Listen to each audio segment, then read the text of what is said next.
எனது சமையலறைக்கு நல்வரவு.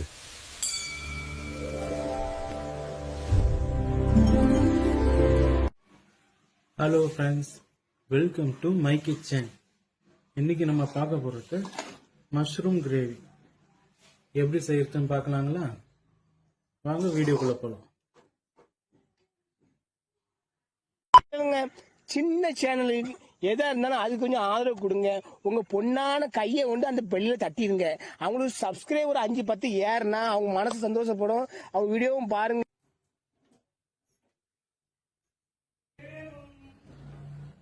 Mushroom gravy பண்றதுக்கு அடுப்பு பற்ற வச்சுட்டு அதுக்கு தேவையான பாத்திரத்தை வச்சிடலாம்.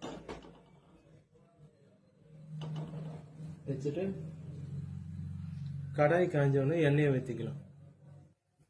பாத்திரம் காஞ்சிச்சு, இப்போ நம்ம எண்ணெயை ஊற்றிக்கலாம்.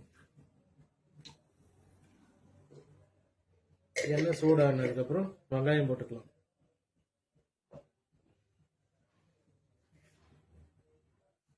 ஆயில் நல்லா சூடாயிடுச்சு, இப்போ ஆனியன் போட்டுக்கலாம்.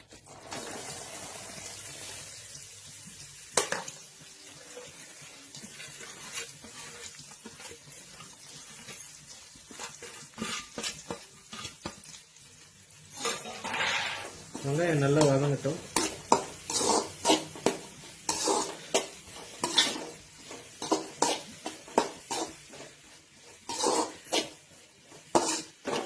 வெங்காயம் நல்லா பொன்னிறம் ஆகிற வரையும் வெயிட் பண்ணுவோம்.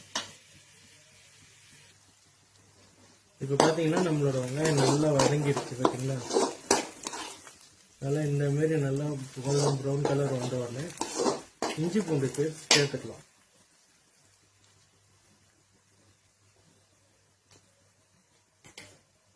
ஒரு ஸ்பூன் இஞ்சி பூண்டு பேஸ்ட்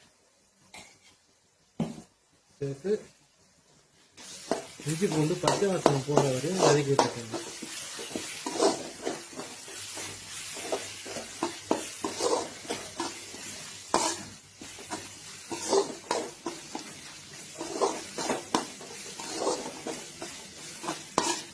இஞ்சி பூண்டோட ரா ஸ்மெல் நல்லா போகும், அந்த அளவுக்கு நல்லா வதக்கி விடுங்க.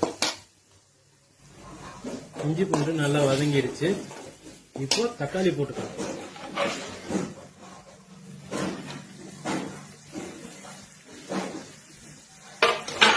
தக்காளி சேர்த்து நல்லா வதக்கி விட்டுக்கலாம். அது நல்லா வதங்கி வரட்டும். இப்போ பார்த்தீங்கன்னா தக்காளி நல்லா வதங்கிடுச்சு.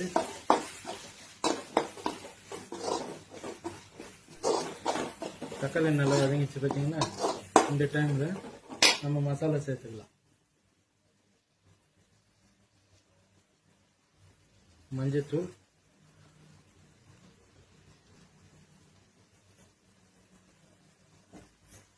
மிளகாத்தூள்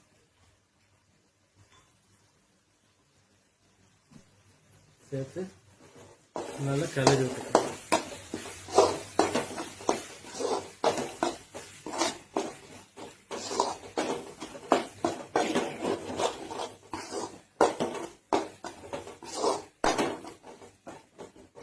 லைட்டா ஒரு 1/2 டம்ளர் தண்ணி இந்த மசாலா வேகத்துக்கு.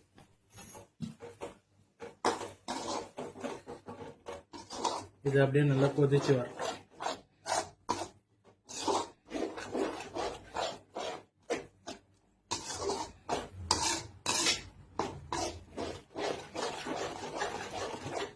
மசாலா நல்லா சுண்டி வரட்டும், அது வரைக்கும் வெயிட் பண்ணுவோம். கொஞ்சம் புதினா கொத்தமல்லி சேர்த்துக்கலாம். புதினா கொத்தமல்லி கிரேவிக்கு தேவையான உப்பு,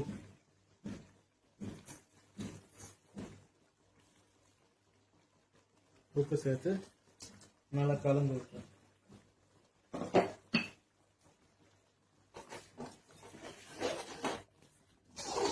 நம்ம போட்ட மிளகாத்தூளோட பச்சை வாசனை போற வரையும் இது அப்படியே இருக்கட்டும். ஏன்னா மஷ்ரூம் சீக்கிரம் வெந்துடும். அது வெந்துடுச்சுன்னா மிளகாத்தூள் வாசனை அப்படியே பச்சையா தெரியும். அதனாலதான் முதல்ல மசாலா நல்லா வேக விட்டுரும்.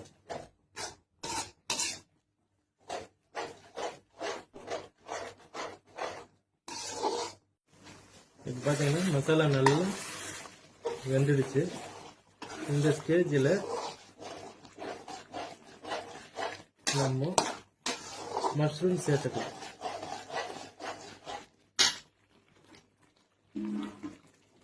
மஷ்ரூம் சேர்த்துட்டு நல்லா மிக்ஸ் பண்ணிட்டு அப்படியே மூடி விட்டுருங்க. சிம்மில் வச்சிருங்க. பொறுமையாக வேகும்.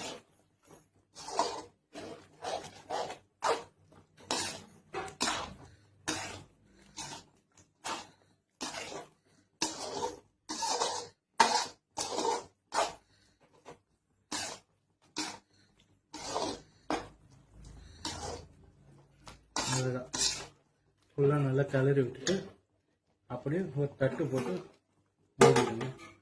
இது சிம்மிலேயே இருக்கட்டும். இப்போ பார்த்தீங்கன்னா நம்ம மசாலா கொஞ்சம் நல்லா சுண்டிக்கிட்டே வருது.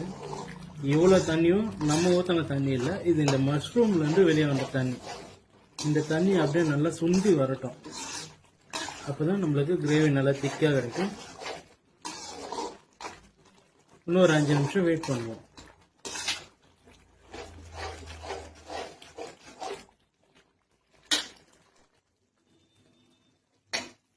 இப்போ பார்த்தீங்கன்னா நம்மளோட மஷ்ரூம் கிரேவி நல்லா ரெடியாகி வந்துடுச்சு.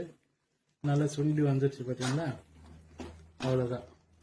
இந்த ஸ்டேஜ் வந்தோடனே ஆஃப் பண்ணிடுங்க ஸ்டவ். அவ்வளோதான் ஃப்ரெண்ட்ஸ். இது நீங்கள் வீட்டில் செஞ்சு பார்த்து நல்லா இருந்ததுன்னா கமெண்ட் பண்ணுங்கள், லைக் பண்ணுங்கள், ஷேர் பண்ணுங்கள், சப்ஸ்கிரைப் பண்ணுங்கள். Thank you friends.